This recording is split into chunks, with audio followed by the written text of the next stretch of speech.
काया कनक ताटी ओवाळू पशुपती ओवाळी न दोघा पार्वती शंकरा उचित दातारा हेची द्यावी. ओवळल्यानं ज्ञान वाढतं. तांबूल समर्पित केल्यानं काय होतं बघा, उत्तम भोग प्राप्त. तांबूल समर्पित केल्यानं. म्हणून ज्याला जे शक्य आहे ना ते करा. तुम्हाला जे शक्य आहे ते करा. तुमच्याकडून जेवढं होतं तेवढं करा. कुणाची बरोबरी करू नका, कुणाचा हेवा देवा करू नका. ते आराध्य दैवत आहे. शिव माझे गणगोत शिव माझे कुलदैवत शिव माझा रे सोयरा शिवाया हो दातारा. शिव माझं गणगोत आहे, शिव माझं कुलदैवत आहे आणि माझा सोयरा कोण आहे? शिव. ज्या जीवाला कुठं जायचं? शिवाकडे जायचं. शिवासाठी गैवरून यावं, शिवासाठी उंबरून यावं, शिवासाठी रडावं. पैशासाठी नाही, चांगले चांगले कपडे घालायसाठी नाही, चांगलं चांगलं खायसाठी नाही. तळमळ लागली पाहिजे. शांत बसा. किती वेळेस सांगितलं.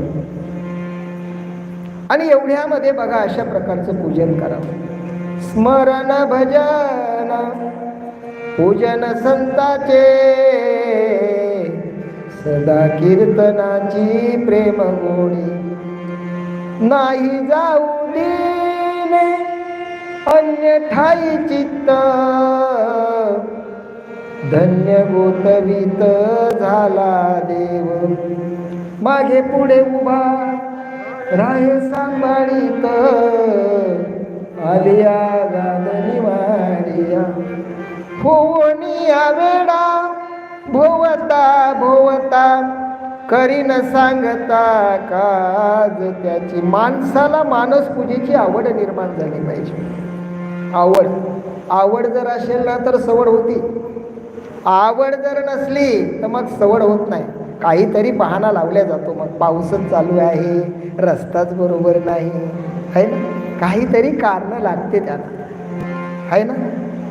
एखाद्या पाहुण्याचा निरोप येऊ द्या रात्री 12 वाजेला, किंवा एखादी बिमार पडू द्या रात्रीचे 12ला 2ला, मला लवकर न्या दवाखान्यात, आता नक्की मी जातो.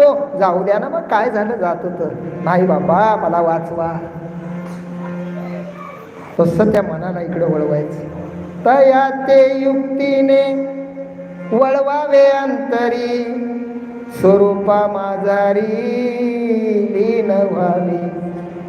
म्हणून बघा एवढ्यामध्ये मानस पूजेची आवड पाहिजे. त्यानं शांत मनानं मानस पूजा करावी. चिडचिड करू नये, धडधड करू नये, अगदी शांत चित्त.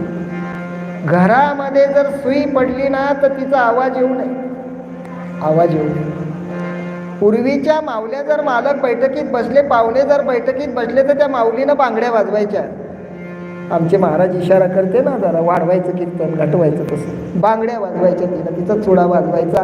मालकानं ओळखायचं, बांगडी वाजली की घरात जाऊन विचारायचं काय. अशी पद्धत असते घराची. घर असावे घरासारखे, नुसत्याच नको भिंती.